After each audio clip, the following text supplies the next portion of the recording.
Thank you so much for tuning in to this toy review. Actually, what I'm holding right now is a 9, 10, 11, 12, 13-year-old toy. Yeah, 13-year-old toy. I acquired this back on...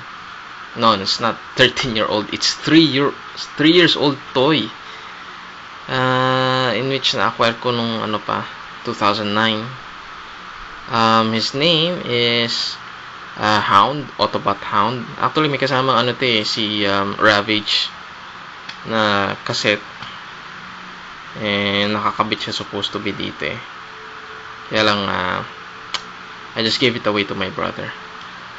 So, right now, we're seeing one of the G1 classics, si Hound. I'm giving tribute to him kasi with this mold that we see here, sa tingin ko maraming nailabas na nagkaroon ng resemblance dito. Unang-una na si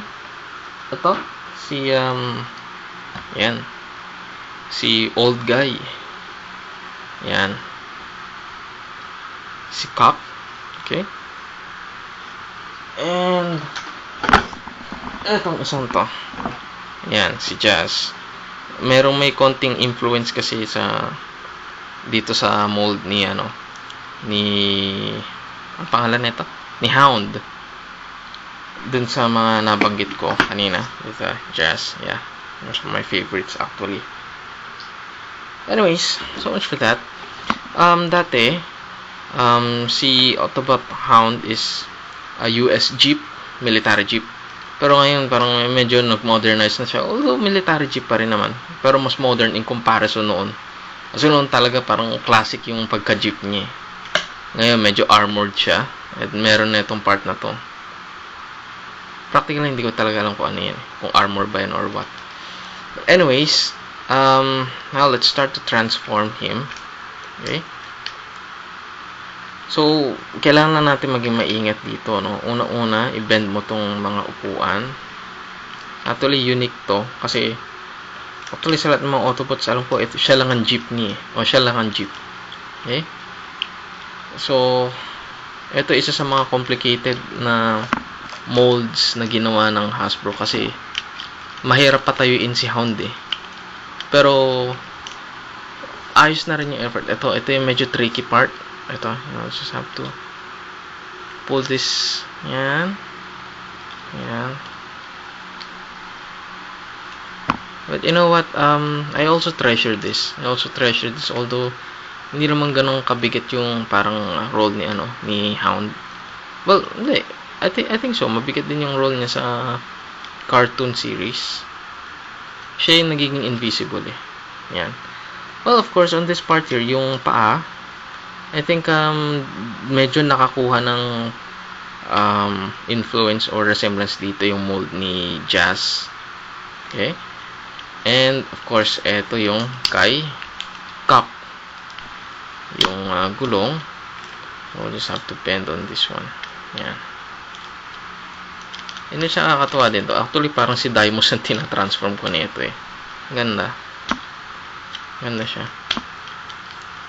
Okay, so kesyo nga luma na rin tong toy na to. Medyo makikita nyo meron na rin sign of aging din to.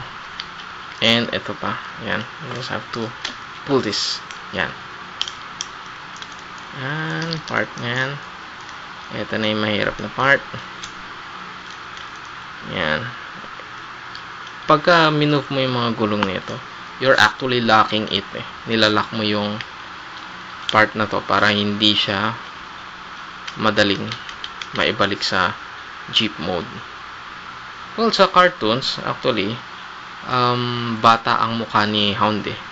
Matanda ang mukha ni Hound, pero dito medyo bata-bata yung mukha niya. Parang wala siya yung kulbot effect, yung parang katulad kay Rodimus Prime, rather. Yan.